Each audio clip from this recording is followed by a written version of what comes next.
Welcome back to AI in Focus 2025. I'm one of your hosts, Chad Pytel, the CEO and founder of thoughtbot and a developer myself. And today I'm joined by one of the other developers at thoughtbot, Matheus Richard. Matheus, thanks for joining me.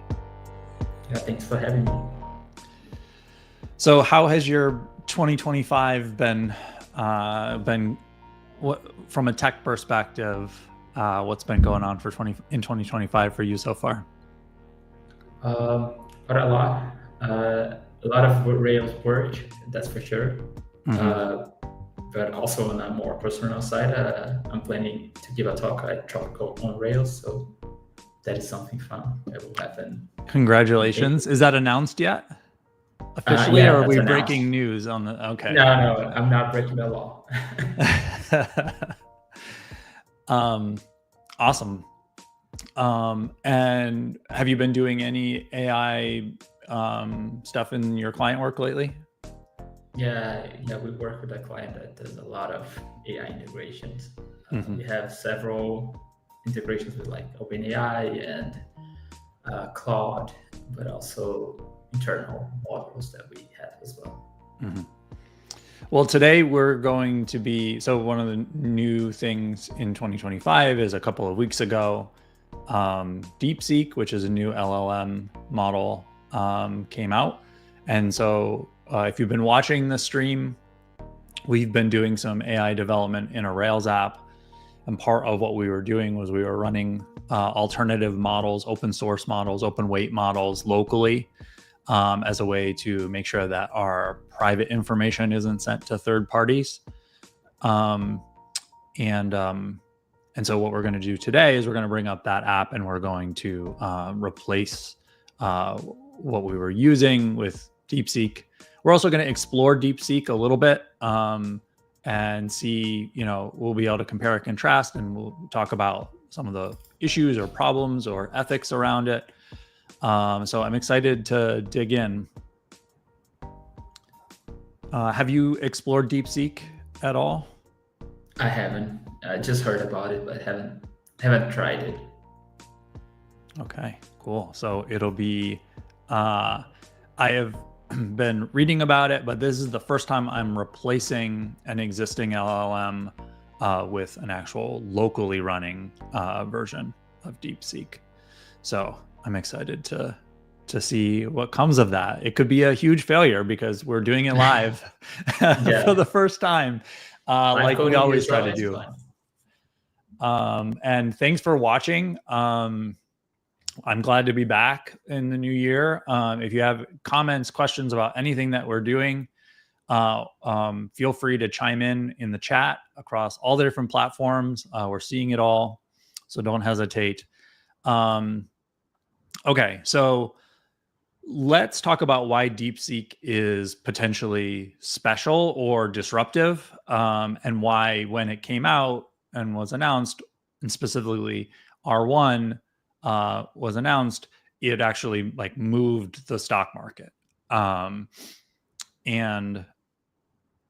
I was just on another show yesterday where we were talking about this, and I said I sort of felt validated because what we've been saying at thoughtbot and in general, and what we've been pushing on, is the idea that we really believe that a lot of this stuff is sort of not necessarily special. It's just computers doing things, and that we really believe that things will be more open over time and better, faster, and cheaper over time, because that is the general trend of technology.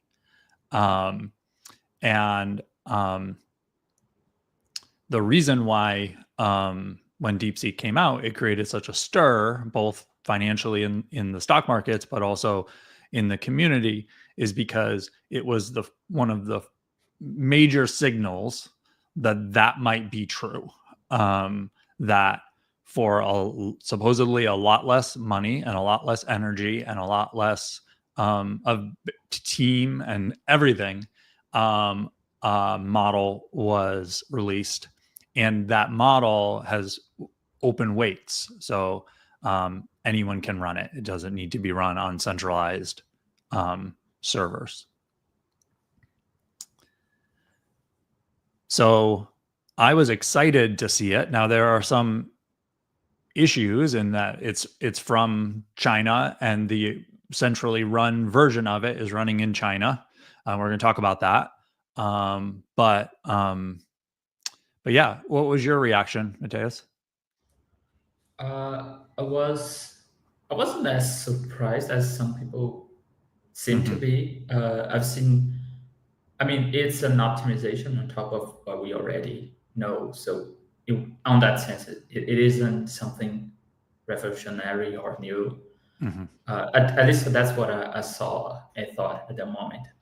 If you run local models before, you probably seen like Llama CPP and some of the other optimizations to run on smaller hardware. So that might be look like the next step. It looked like the next step for me. So, but I was excited. Like it's good to have more options. Competition is good, and like I said, being more open and requiring less hardware always is good. So cool. I hope the trend continues. Yeah. And so from a technical perspective, there's an important difference between so in our current application, when I was running it locally, I was using Llama, which is the open weights model from Meta. And that is not a reasoning model. And OpenAI o1 is a reasoning model. So let's take a minute before we dig into the code and talk about what a reasoning model is.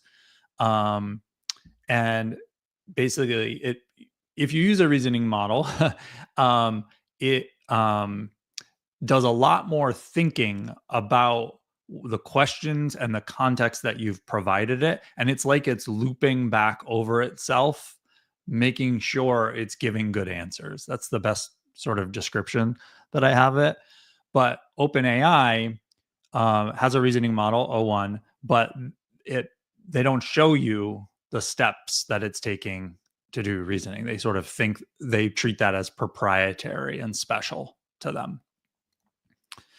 So when we use R1, Deepseek R1, they expose the reasoning, and so we can see it. So I figure the first thing we're gonna do, I'm gonna share my screen now, and we're gonna bring up a few. Let me make that a little bit bigger to make it easier to see. I figure we'll just experiment so we can see what a reasoning model does, and then we'll go over to the Rails app and do it. So we're running our models locally using Ollama. So if your Ollama is available for macOS, Linux, and Windows, you can go to ollama.com and download it there. And then each of the models that Ollama supports has a web page. And when you're running Ollama locally, you can run this command. If you have the model, it will just run it. If you don't, it will download and run it. So important thing to note, just a few technical details. There are, like most models, R1 is no different in that there's actually multiple different versions of it in terms of the size of the model. And you can see that this is the file size and this is the sort of token size. So we're running the 32 billion model. That size of that model is 20 gigabytes. So that's why I already downloaded it because downloading 20 gigabytes takes 15-20 minutes on my internet connection. And so we're not going to do that live on the stream, but I've done that. You see a progress bar go when it runs. So what kind of machine do you have? Oh, I have a MacBook Pro 14-inch with an M4. So I just got it a couple months ago. And you can see that there's 2 tiers above the model that we're running, a 70 billion model and a 671 billion model. It's a huge jump up. That one is 404 gigabytes. So when we think about what we're running locally versus what is being run on the Deepseek servers that people are running, they're running the full big model. And when we think about running locally, we're running smaller versions of the model. This has been true no matter what when I was using Llama, we weren't using the full version of it, all those kinds of things. So I'm realizing our videos are a little smaller. I'm going to just switch the layout. Oh, that's going to mess the, oh, never mind then. Let me fix the, okay. Well, sweet. Okay. So let's start, Llama up, and I want to, Matheus, do you have a idea for something that we could prompt it with so we can see its reasoning? That's a good question. I was thinking about maybe translating something, but like translating an expression. So it has to like not only translate word for word, but to get the meaning. Maybe that's a good one. I don't know. Okay. So what, here, let me make this a little bit bigger. What do you have in mind? I would ask you, what's a expression in English, like raining cats and dogs, like something like that, and translating it to maybe Portuguese so I can see.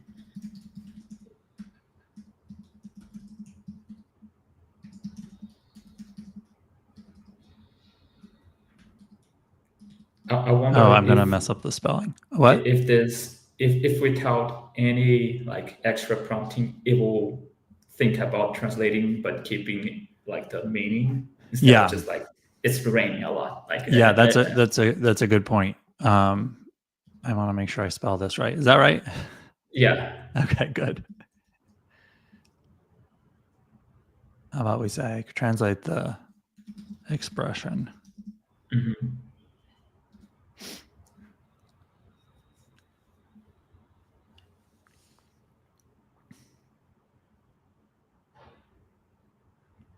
Okay, so the think tags are what it's reasoning. So we're seeing behind the scenes about what it's reasoning. This is not its answer.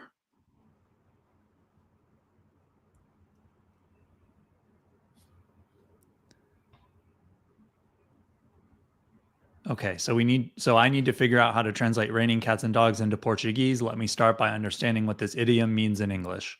It's used when it's raining really, really hard, like a heavy downpour. So the task is to find an equivalent expression in Portuguese that conveys the same meaning. I remember that idioms often don't translate word for word, so I can't just literally say chovendo gato, say, how do you pronounce that? Cachorros. That might not make sense or be commonly used. Instead, I should think about how Portuguese speakers express a heavy rain. There's a lot here. So then it says, oh, I think this, it's raining pictures. It's raining a lot. It goes through a few different options. I like how it said that it shouldn't use like just a simple translation, like it's raining a lot. It says it's not a medium. I'm not sure about the translation because it looks like Portuguese from Portugal. So I can't say if that's correct, but it sounds correct. Would this be correct in Brazil too? Is that a good question? Yeah. Because I haven't heard that expression before, at least. So that's my guess.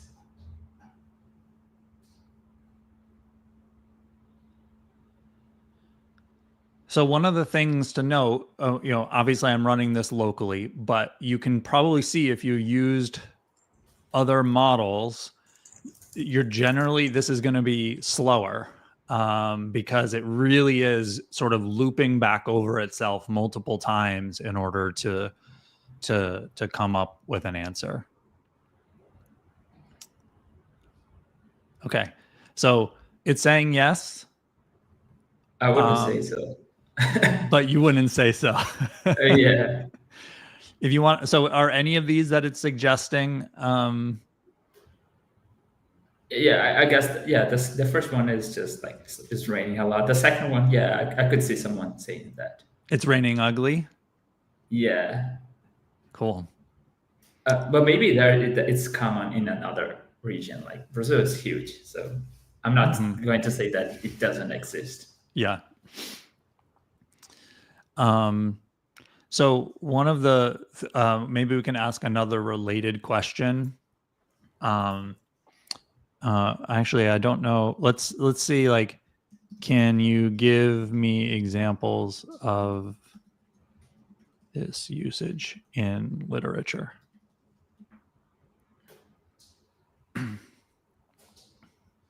Okay, we have another Portuguese speaker on in the chat. You're going to need to say what Neil says it is. It's like impossible to translate. It just means it's raining a lot. That's the best. Okay. Thanks, Neil. And we also have, can you do some translation in Nepali? So we'll try that next.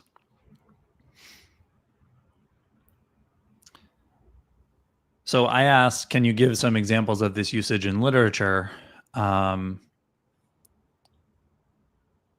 it's mentioning like very classic Brazilian literature, like. So that might be the reason why I don't know the expression, because Portuguese changed a lot. So maybe it was used in the past.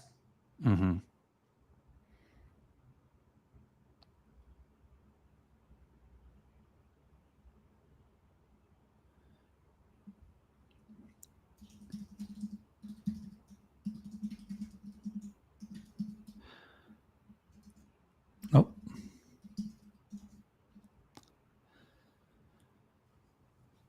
I'll note that the fans on my laptop have just started to fire up.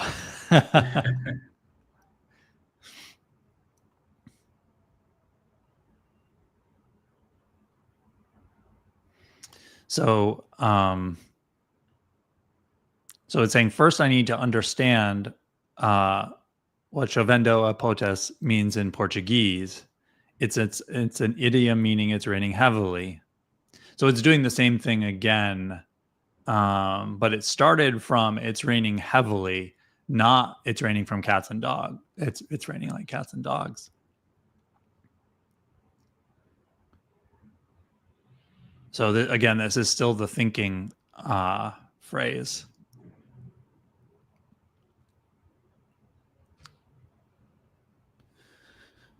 Yeah, I'll load activity monitor.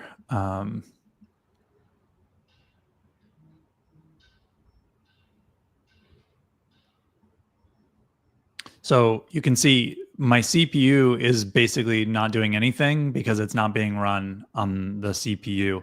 I'm actually not sure whether, okay, we can see the Olama server is using 2 gigabytes. And actually this is a important thing about the Deepseek model.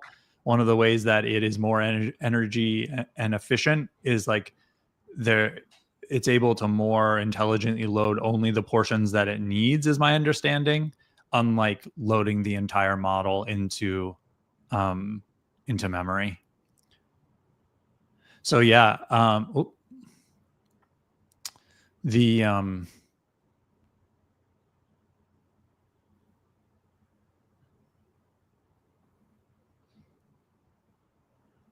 see, since it's running it's running on the GPU, I don't think there's any activity monitor that's going to show up.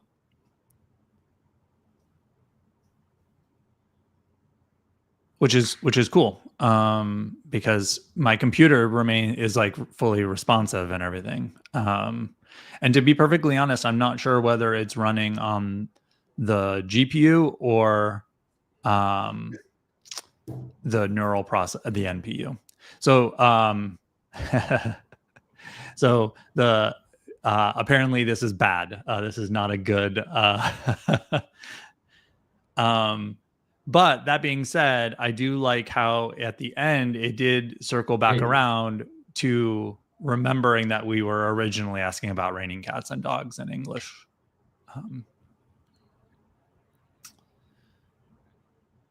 Okay. So that's the what we mean by a reasoning model, where it's and this is the kind of thing that OpenAI ChatGPT 01 is doing, but it's behind the scenes. You don't see its reasoning. And so by running this locally, we can see the reasoning.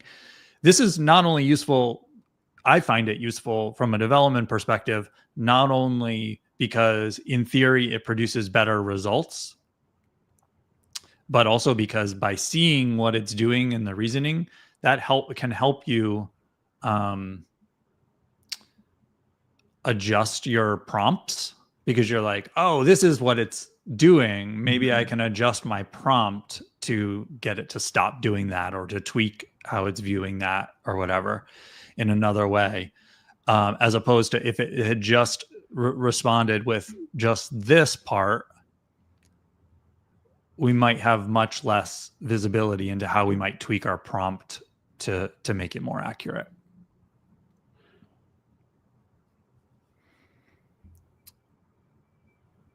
It would be fun to see what it thinks, or what the older models thought when we asked them to count how many R's there are in strawberry, because that was something that they used to fail. Yeah. Well, they wouldn't have even had reasoning to be, right. It wouldn't actually. Let just for fun, as one last thing, let's do that. How many R's appear in the word? I have to spell it correctly. Yeah.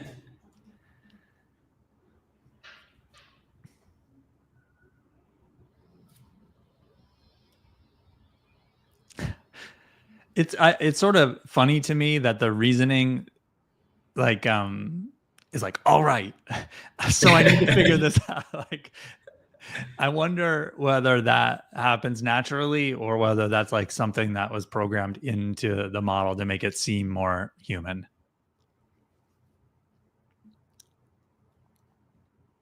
Wait, maybe I miscounted.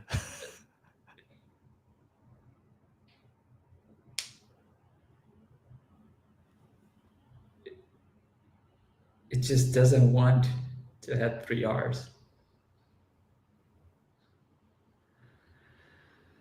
I wonder if people. Wow, it's really twisting itself in knots here.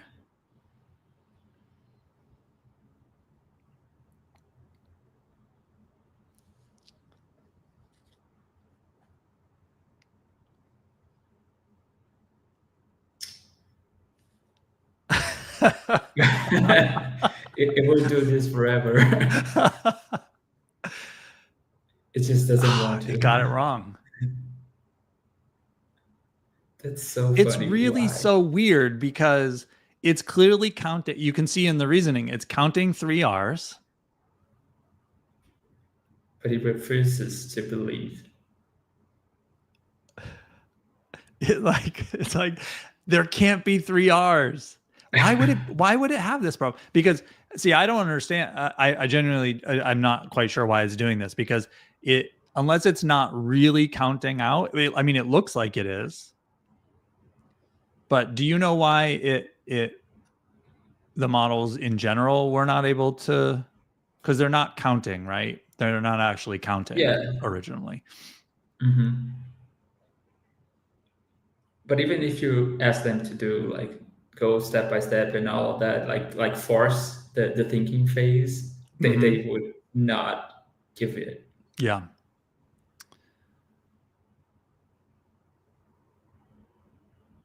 Okay, so I think it's worth noting that I don't know what the full model whether it would answer that correctly.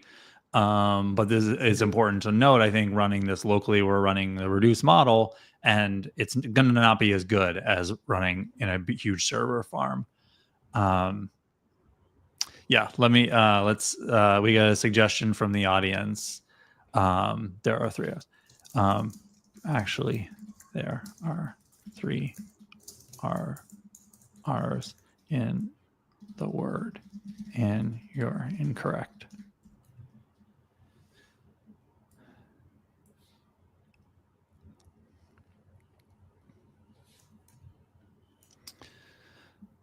So while this runs, I just wanted to comment again. So one of the benefits of running these models locally is that they work offline. So I've already started to see some products that I use integrate Deepseek as an alternative model that you can enable in the application so that you can work offline. I use a note-taking app called Craft, and they traditionally used, server-based AI to do stuff, and they've made it so that you can optionally enable Deepseek already.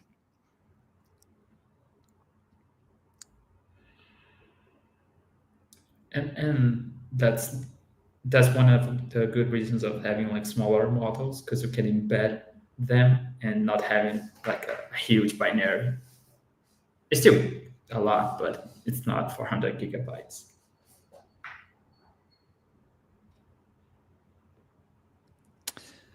So the funny thing to me is, as I read what it's doing here, is it's doing exactly what it was doing before. There's no difference. It's just, I think before it like went through 3 iterations where it was like, no, that can't be right. And then it tried again. Here, it only did 2. And I think it the fact that we told it that it was incorrect, was enough to break that loop. But really weird. It's almost like it had hard-coded that there are only 2 R's. I wonder, I mean, for all we know, there's like a Reddit thread from 6 years ago or something where people were joking about how many R's are in strawberry, right? and that's just been built into all the models. Okay. So what do you say we go over to the code, to the app, and take a look at replacing the functionality there? Yeah, sure. Cool. Can you give me an overview of what the functionality is? Yeah, so the functionality that we've been working on is we have this CRM here where you have these opportunities for new projects. This is an internal tool at thoughtbot, but I've obfuscated all the names and client names and everything here. And what it does is I'm sort of working towards potentially a Rails engine, but in this app specifically, let me remove the in this app specifically, we are generating summaries of models. And I've made it generic, thinking about potentially working towards a Rails engine. So we have a generated summary model, which belongs to a polymorphic summarizable. And so that you can attach that to anything, and it will call to summary prompt on the model that you pass it. Okay. And then generate a summary based on that. So the opportunity model has a to summary prompt. And what that method does is it sort of builds up a text-based representation of the data from the model. And then it has a specific prompt. So in this case, it's you're an experienced custom software development salesperson. Summarize the following text into no more than 5 bullets. The summary should include an overview of the project as well as the skills and staff needed for the project. And if we go back to the thing, we can see here's an example of what was previously produced that triggers every time the opportunity is updated. So if something changes on it, it will re-update that. So you can click on this magic wand here. Or you can mouse over it. It says when it was generated from. And what we've done is we have an administrate view here.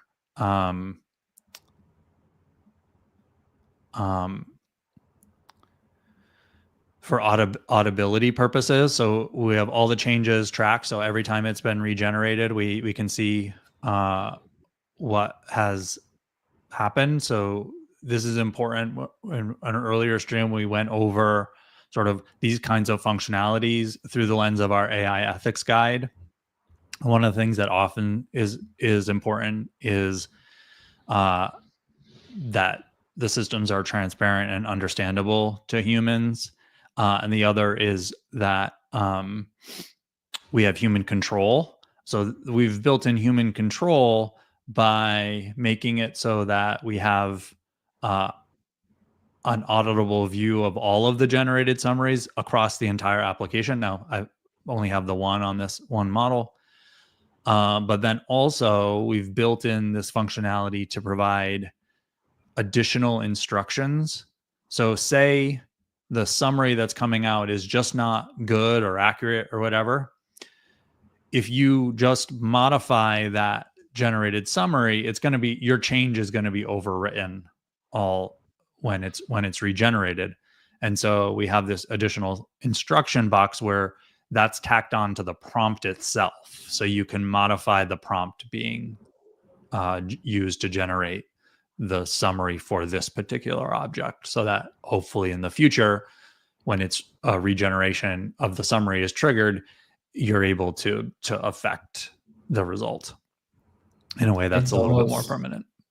Almost like a system prompt, but it's specific to this one summary, right, at least. And then we capture the full prompt that was used, so that there's complete transparency about the prompt that was used. And the generated summary, you can see the prompt that was used includes the additional instructions that were provided there. Right. So that's the functionality that we have. Let's go over to the code again. So the generated summary model uses a generic prompt class that we've written in Ruby. We wrote this in the very first live stream that we did. And so the way that, I think I mentioned this at the time, we're actually using the OpenAI client, Ruby client. It's not provided by OpenAI, it's written by the community. But one of the nice things about this client is that you can point it at a different host other than OpenAI. And that is powerful because Ollama mirrors the functionality of the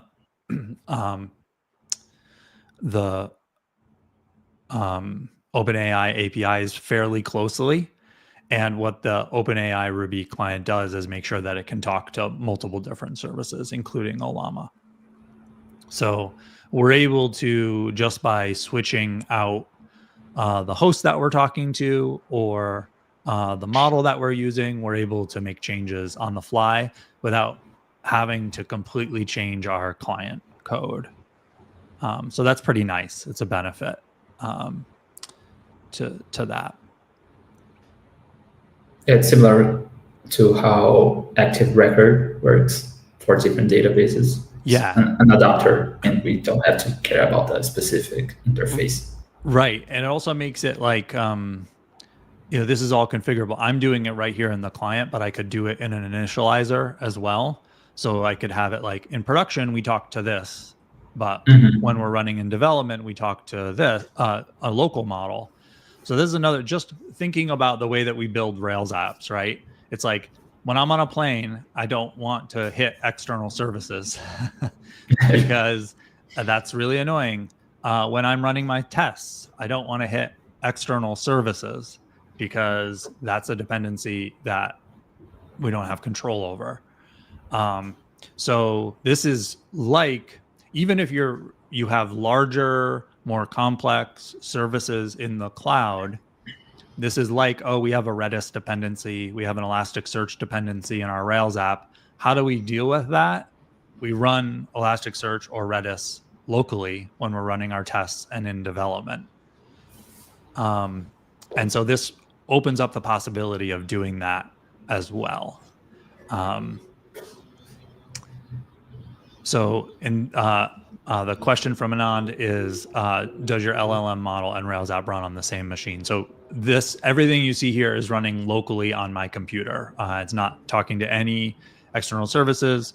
And so, yeah, in this case, doing local development, everything is running on the same machine. If we were to deploy this, we would probably separate out just like we would normally do with our database server and our Rails app. They might be on different servers with different capabilities, different memory, those kinds of things in production. But you can run Ollama in production. You can run more direct models without Ollama as well. Cool. Thanks for the question. Yeah, keep them coming if you got any questions. So we already have Ollama host set. So you can see this was using the Llama 3.1 model. So in theory, and again, we're doing this live. So all we should need to do is change this to Deepseek-R1.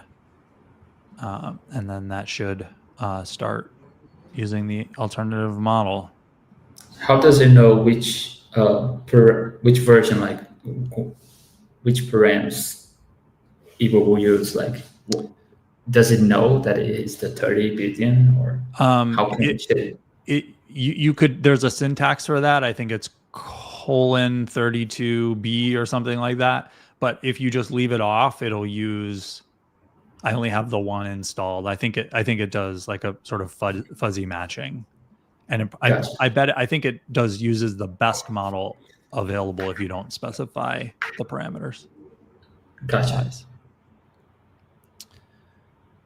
Okay, let's just see what happens. If we go over back to our model, and we change something on here. So that's going to trigger a background job. So we can go over to, oh, I didn't check to see whether.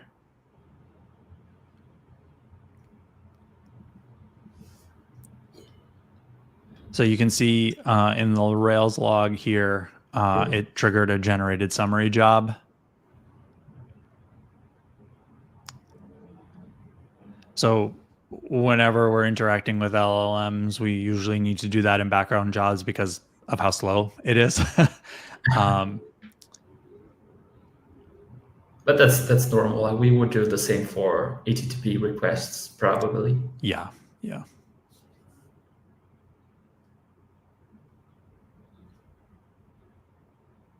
So I can tell that it hasn't updated yet because it's still from January 17th. Mm-hmm.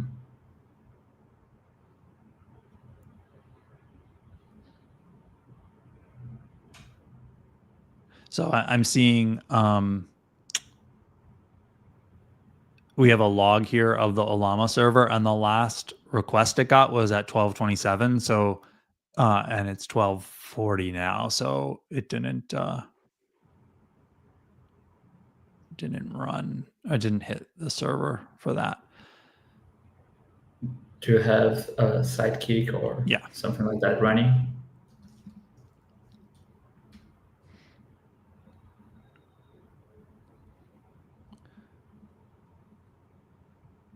Okay, so it's not failed because it's not appearing in retries.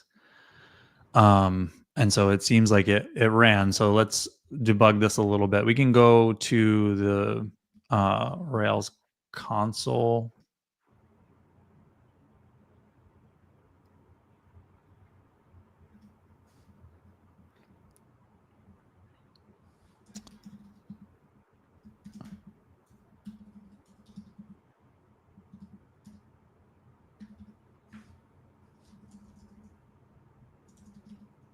So we have our generated summary here. So generated summaries have a generate method on them that can be called just to regenerate without any change at all. So I'm just gonna call that so we can see what happens. Okay, so the server responded with status 404. 404. Yeah, actually, it responds with a 404 if it can't find the model that you're referencing. So let's go back to our.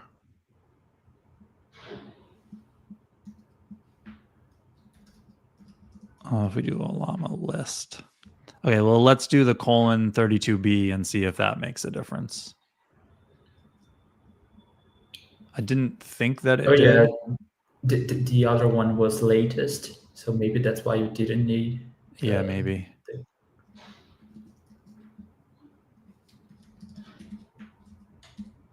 Okay, so that's running now. I can see in the log it's doing it. We'll let it run. Sorry, you were going to say? I was going to ask if you have statistics on like how many tokens per second or words per second does it generate on your machine? I haven't done that yet. Because it seemed pretty fast from what we tested. Yeah. So you can see in the output here, this actually answers my question a little bit because it's using metal and it's talking about the GPU here. So I think that it's not using the NPU, it's using the GPU. Right. And looks like it finished. Yeah, cool. So let's go over to the browser and look at it there.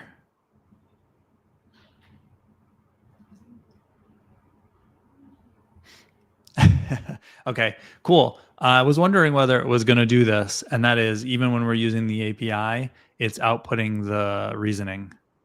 Yeah, we have the thoughts. Yeah, you can see in the HTML, it even puts think tags there because we're just outputting. And we could just hide them.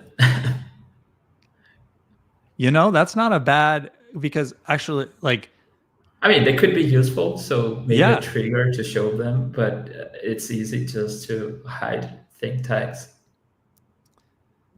Yeah, let's do that.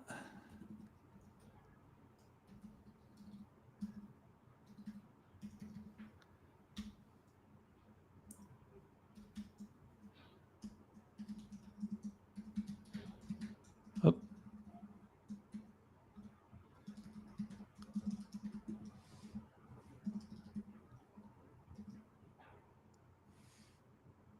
Cool. Now the think tags are hidden. Done. Done. Ship it. Let's see the quality of this. A validated startup with positive feedback on UI designs, an early prototype, VC funding, and 4 eager customers. Requires urgent engineering support to develop the MVP while recruiting a founding head of engineering. JavaScript development, React web development, product management, and blockchain integration. So the blockchain thing is not it's not real. That's not something that's in the project description. That was an example I did last time to prove that my additional instructions were making a difference, because the additional instruction that I'm giving it is we must use blockchain on this project. Include that in the summary, even though it doesn't appear anywhere in the project discussion or opportunity. So it did follow that. Yeah, it did follow that instruction. Yeah, immediate engineering support needed to maintain momentum after losing the technical co-founder. That's all true. And then key requirement: blockchain technology must be integrated into the project. Right. Cool. I'm gonna go over. I'm gonna remove that additional instruction. Oh, that's funny.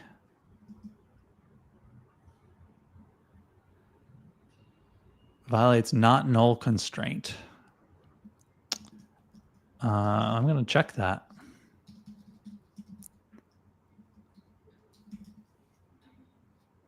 Yeah, it does not allow it.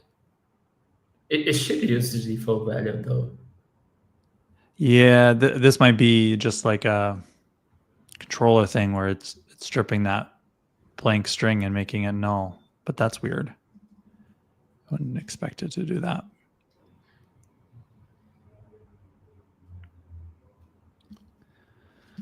Well, let's generate a migration really quick. Allow null values. Oh, actually, let's just look at just make sure I didn't override the controller at all. I did override the controller to run the job when you modify, but that's the only thing I modified the controller to do.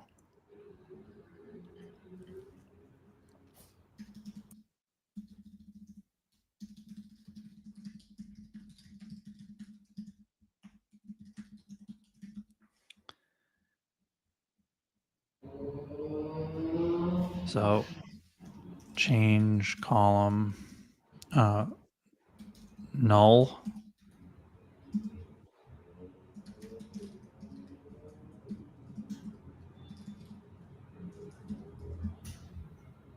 I think the syntax for this is that's what it would be true.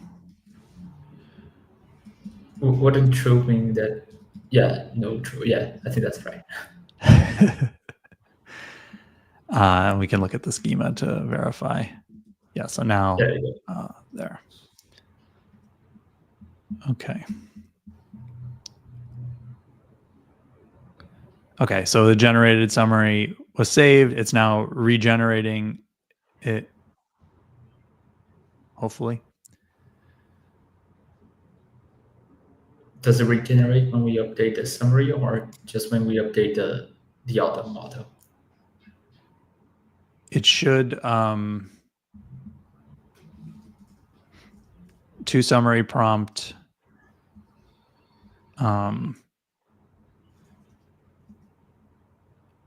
if the instructions are present, it appends them, and then if the total summary text were changed, then it should regenerate.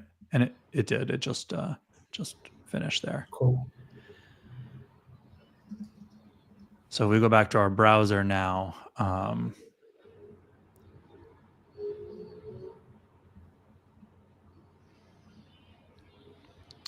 So we're one of the cool things, or I'm still deciding whether it's cool about this functionality, is that the prompt we're giving is just summarize in 5 bullet points. We don't say what those bullet points should actually be. So, for example, when we were saying that additional instruction of it needed to use blockchain, that was coming through as a key requirement bullet point. Now that we no longer have that, these 4 are the same bullet points. The text is a little bit different, but the header on the bullet points is the same. But then there's a new one called goal: deliver a high quality product to wow potential customers while ensuring smooth recruitment of a founding head of engineering. I wonder why the 4 first one are the same. Is that related to the data we send? I would guess that it probably is. Either that or it's this idea of because the prompt we're giving it is you're an experienced custom software development salesperson. So maybe that influences heavily. Right. Okay, so reference to blockchain is completely gone. A new goal summary point has been added. But I would definitely say that the results that we're getting from this are not, they're definitely not worse than what we were getting with Llama running locally. And they're accurate. I'm not seeing any like hallucinations or anything like that in this example. Did that happen with the previous model? No, I wasn't seeing it with the previous model significantly. Nice. So it isn't worse. Is it better? It's about the same, or it's just a different flavor? I think it's just a different flavor in this case. I think it is interesting to see actually, let's go over here. It'll be better to view. Maybe actually the answer to the bullet points it's choosing is in the reasoning. Right. So I need to help this user by summarizing their query. Oh, congratulations. I hear the baby crying in the background, by the way. Matheus just had a baby. How long ago now? It's been a little past 4 months. Awesome. Yeah, she's learning how to scream now, which is good. What you're hearing. Good. Okay, so first they validated their idea with research and positive feedback on UI designs.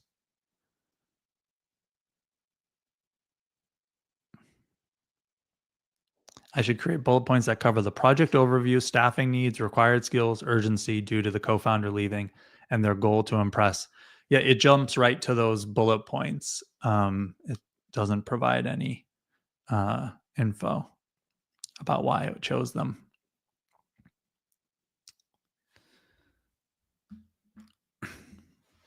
Can you show the text again of what we send them?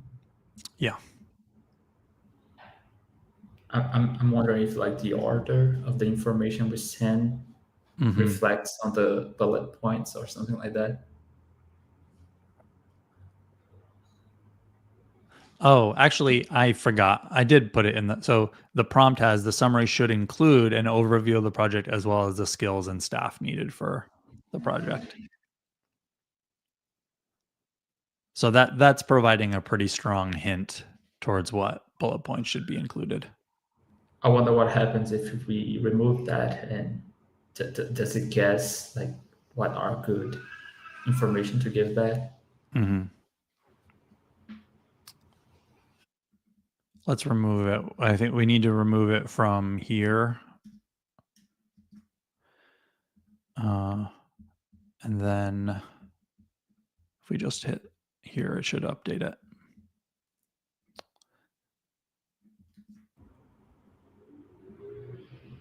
I think it keeps because you saved, right? Yeah. Yeah, I see what you're saying. Yeah, you have to remove it. Yeah, that's what I was trying to say.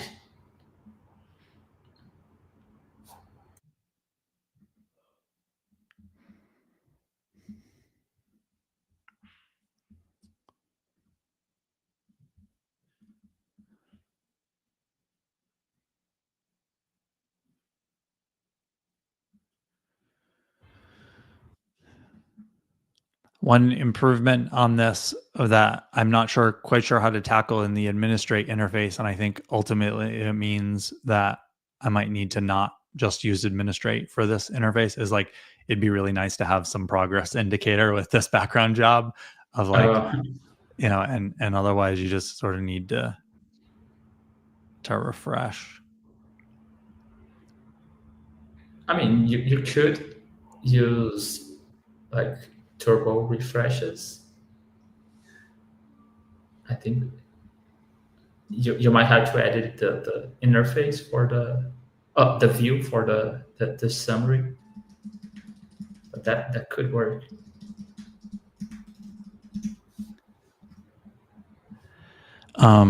So here, it finished. So it actually completely, now it's no longer prefixing the bullet points either. Let's go back to the opportunity view. So now it's just doing 5 bullet points.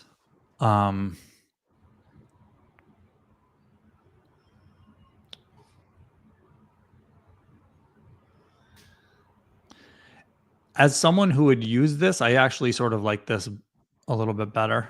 Why is that?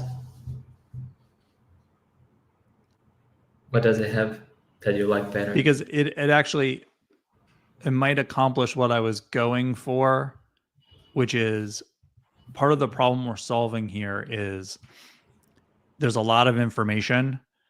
And if you've been the one who's working on talking with the customer and figuring out requirements and everything, you've got all that in your head and you don't really need the summary. What this is useful for is someone being asked, like you who hadn't been part of the conversation at all, coming to the page and wanting a quick overview of the project. And so some of the things being, by letting it do things, it's just a little bit more of a natural summary of the different sort of important points. Right. It doesn't have the bias that you perhaps was adding to how you wanted to see or what info you thought was important. Right. The other reason why is because I felt like the previous one was really just duplicating a lot of the information that's in the table right here. And I was like, well, if that's what it's going to do, then why show that at all? Right. And so this is a little bit more of like a digestible, readable summary that, and so ultimately I'll note what I'm hoping to also do is at the top. So you can see this is, it's an I replaced all the names and company names and everything here, but this is the kind of thing you get at Thoughtbot, is like a lot of detail about the project. So again, you coming on and looking at this, you're like, oh, okay, what changed in here? And so my goal is to also have a separate summary for the whole conversation. Sort of the current status of the conversation up at the top of the comment thread. That's interesting. Can you show what was the thinking in this one? Yeah.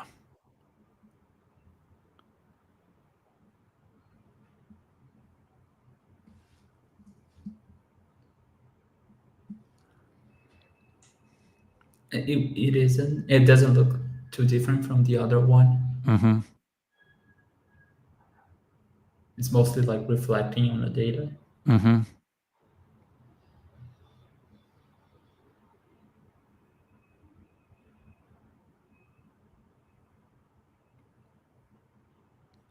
Yeah. So you were saying about doing the background job update in Administrate. We had an idea. Oh yeah. You said you wanted the page to update automatically, and my thought was maybe we should use Turbo for this. Is it maybe a page refresh or?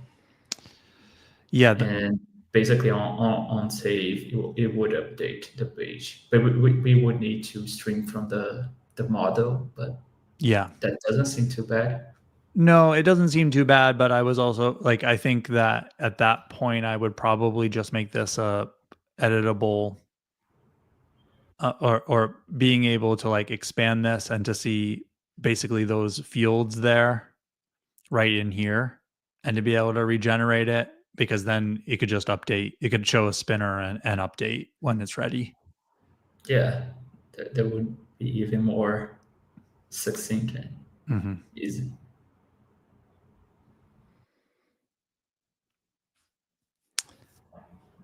Oh, this wasn't too bad then.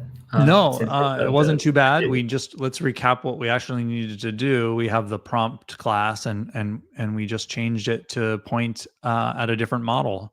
And that's when we can change this back to pretty easily. And then if we go back,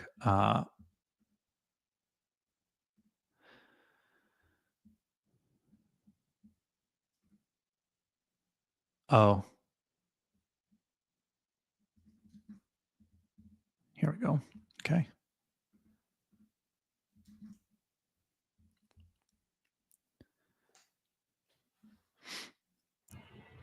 It just works. It just works. It One doesn't thing, seem it is faster. also. Oh yeah, yeah.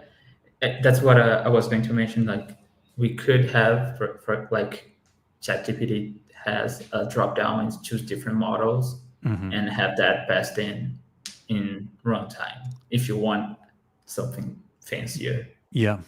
For example, it wouldn't be hard to implement that. One thing I've noticed that actually this is getting wrong. I just noticed it. And the other one was getting right is the project time. And I realized when I was doing this that it's confusing, but it's 2 weeks of project management, 10 weeks of React web development, 8 weeks of product management, 8 weeks of React web development and JavaScript development for 2 people. That's not 26 weeks of work. That's not 4.5 months of work. That's all happening concurrently. Right. And the other, and Deepseek got it right. And Llama got it wrong. Yeah, it just summed everything. In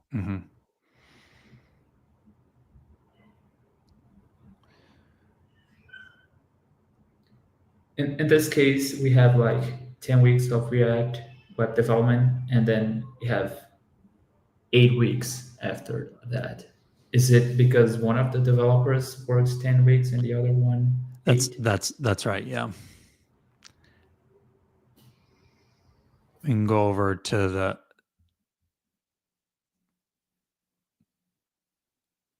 Oh, this is it's loading a lot of information, so it's a little slow on my computer. But here's how it is. How it's set up. So one is for 10 weeks, the other and the other 2 are for 8 weeks. Right.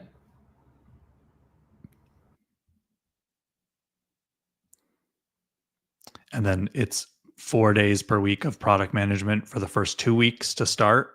But then after the project is going, it drops down to half time for the rest of the project. Mm-hmm. Cool. Anything else that we want to check out or see? Anything else from the audience that you're interested in us checking out or seeing?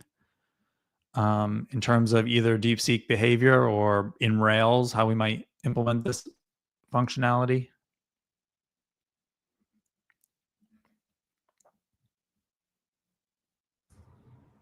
While we wait for a question, I have one Mm-hmm. or maybe a few. So Deepseek is open source. Does that mean that I can use it for commercial software? It's a good, yeah. So you can use it for commercial software. To answer that question, I don't know off the top of my head what the. Oh, here we go. Yeah, it's MIT license. So that's the same license that we make all of thoughtbot's open source under, and it's okay to use it for. Great. Do you have another question? Do you have insights on which kinds of features LLMs thrive, or should just add LLMs to everything?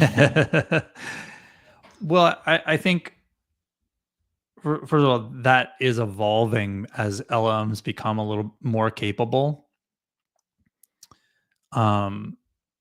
that we're seeing them become more capable at solving problems that they traditionally weren't very good at solving, like categorization, um, logic, those kinds of things, because people realized that they were bad at them and started to build and fix those problems. Also, Yeah, like some of the models nowadays aren't just like we interface with one screen, but it's actually several models. right, So right, sometimes for code, it's a different model, and for language, it's a different model. And right, math, it might even use Python under the hood and do some programming and that kind of stuff. So it's all an illusion that it's just one thing, but it's probably more than one model running. right, right. I was so I think that I like to approach the ideas from a more of a product perspective and be like, what are we trying to achieve? What problem are we trying to achieve? How would we add this feature? Um, Rather than looking for places to apply AI. Now it's a little bit different because I am trying to also live stream. So, it's like a little bit like, what could we do? What could we use this for? But I think that what we're finding with our clients is that um, when we bring people together to look at the different opportunities in their business or their product to use AI in general or generative AI specifically, what we're finding is if we sort of get all the ideas out, the ones that we're able to execute most quickly on and get and to show that they're going to be most useful or have the best ROI, they tend to be internal tools and solutions first. And the first reason is like if you're in a regulated industry like finance or healthcare, particularly healthcare, and you want to add AI, you've got to deal with a lot of like regulatory potential ramifications, liability ramifications, sending PHI or PII to external services. That's a whole nother consideration.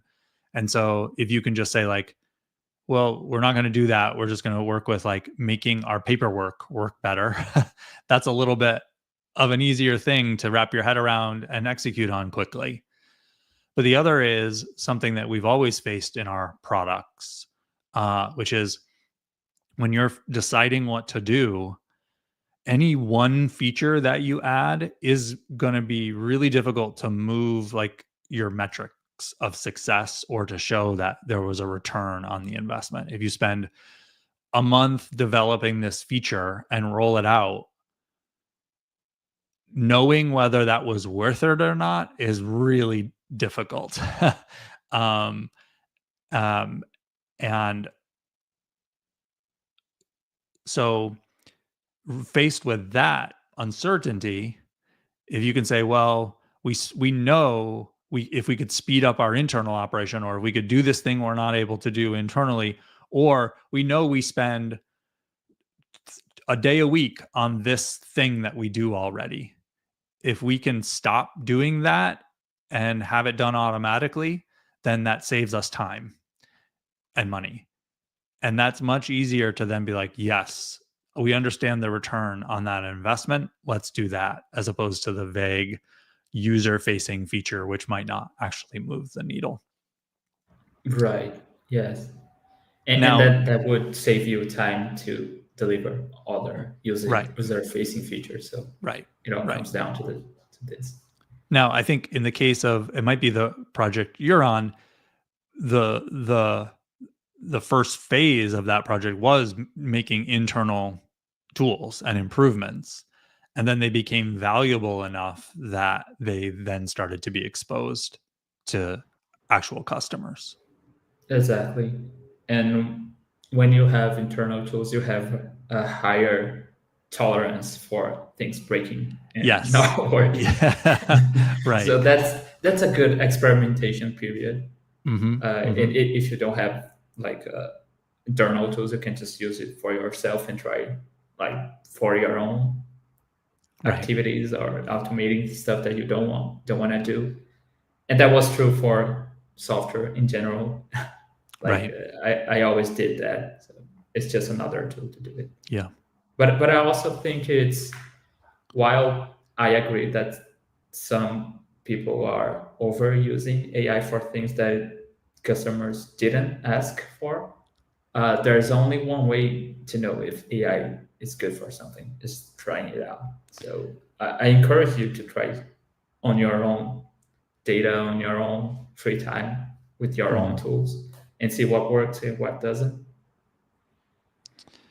Yeah, and I think that, I'll point people at the AI, if you can, and you can, I'll put the link in the chat if people are interested in this, but um oh, someone already did it, or oh no, it's just across the different platforms. So that's the link to the AI ethics guide. I think, yeah, the idea behind putting this together is you're not always going to have all the answers, especially for a particular feature, but this is a set of questions that you can ask when viewing any potential feature that uses AI, to make sure that you're thinking about these values while thinking about the features. I think the one thing that, or not the one thing, some of the things that are not, this guide presumes that, like, you should be using AI at all. And I think that obviously there are some people in the world who don't believe that you should be doing it at all. And that can be for a variety of different reasons. One, because of the way the models were originally created and essentially taking data from people to do it. Um, and the other might be environmental concerns about how much energy it takes um, to do things. Um, and so I think that this is um, an important thing to think about. The thing to and I actually think that that's like one of the things that we're having a conversation about now, is how do we integrate that into our decision making process. um and what I keep on coming back to is that this is th- is this a fundamental shift in the way that computers and products and everything work and are built, um or is it a fad? Um and you know I believe that, at least in some part, it is a fundamental shift, not only into the way that product capabilities are, but also into the way that we actually build products. And so then that couples with what I was saying earlier, which is, uh, when it comes to like, this is computers doing things. So computers will get cheaper, better, faster at what they do. That's what happens. And so things like um, energy, Deepseek, well, it's one of the reasons why it's exciting, because it demonstrated that we can potentially get better and better while using less energy and less resources. So that's what makes me overall optimistic that we'll be able to sort of navigate these challenges and make something uh, that has a overall long-term positive impact on what we do. Right. Not too long ago, we had to worry about the token limit of like 1,000 to Hmm. 4,000 tokens, and now it's just, I don't even know how much you can send these models. It's just a lot. Yeah. So we have a good question from Anand, which is sort of builds on this topic. So, advice around using open source models in context of privacy, any precaution to take before using it in the context of privacy. So, the way that we're running this model, we could either host it, or it's right now is running locally on my computer. We could put it on a server that we completely control and is completely locked down. no data is being sent to any third party when we run this model. And it's also not like the code that we're running here was written by the creators of DeepSeek in China. We get all the numbers for their model. That's open source. Those weights are open source.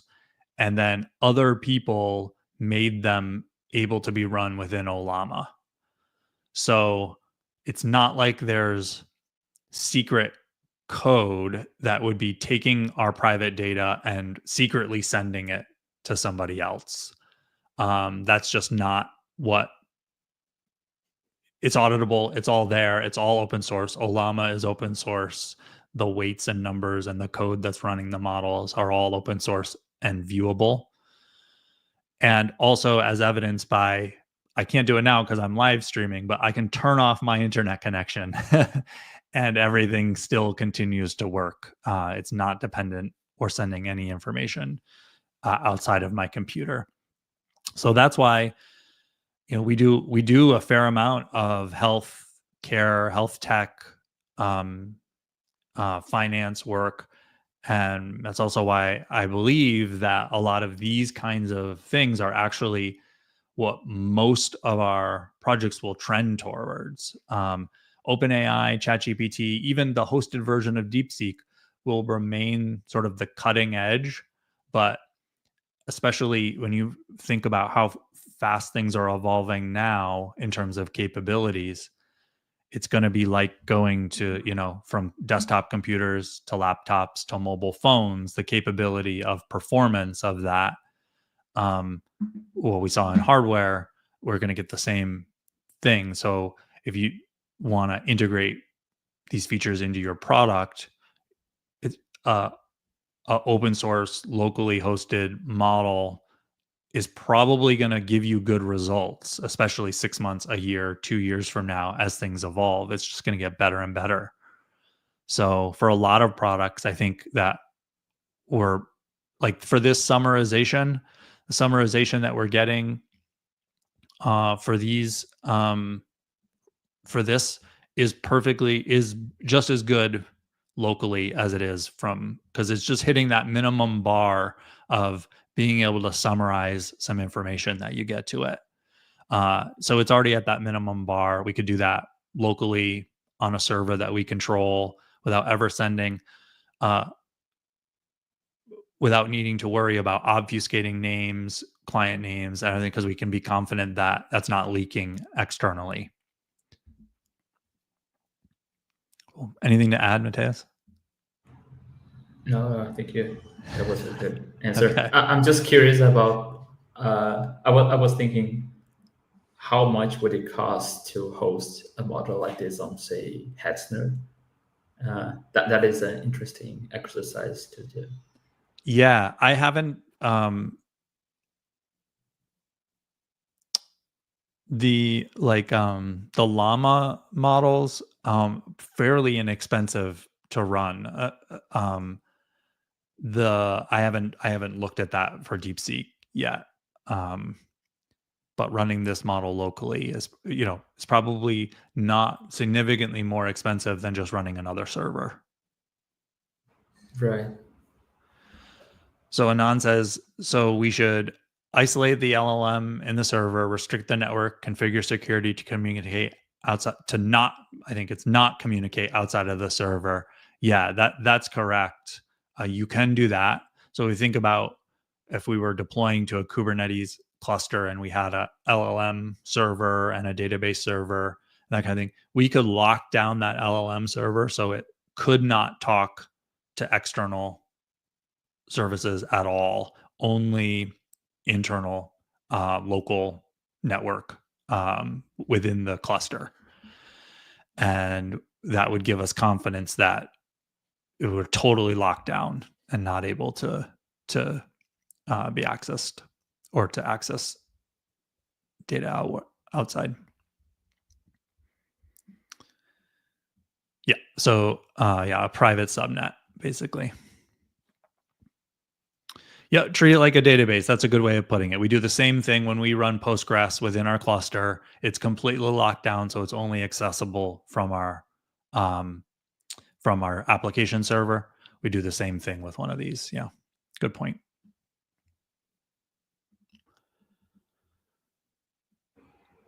Cool. So we're going to be back in 2 weeks. That's what day is it? That's what day is 2 weeks from now? You should ask AI. Yeah. The 20th. Okay. So we'll be back on the 20th with more. Well, the next session I think is going to be more live coding of new features with Danny, a product manager at thoughtbot. We're going to be putting together some solutions for automating product management tasks that he's doing. And that should be pretty cool. So come back on that. Follow us. You can follow Thoughtbot on Mastodon at thoughtbot.social. You can follow me on Mastodon at cpytel@thoughtbot.social. Matheus, where can people get in touch with you or follow along with you if they're interested? Maybe you can find me on Twitter or Mastodon or GitHub at Matheus Richard, or just look for my author page on Thoughtbot. Cool. We really appreciate people tuning in for this. And if there are topics that you want to saw, I saw a suggestion to do some data analysis comparison between Llama and Deepseek. That's a great suggestion. I wasn't prepared to do it today and pulling data and running the models simultaneously and everything. But that's a great suggestion. So if you've got suggestions for future explorations, features that you want to see, I'm definitely interested in being like, oh, how would we implement this in a Rails app? We've also got some future topics coming up. We're going to have the author of Active Agent on live streaming. Active Agent is a open source library for doing agents in Ruby and Rails applications. And so we'll have him on, I think next month or so to be doing some agent development in Ruby. So thanks for watching, and we'll see you next time.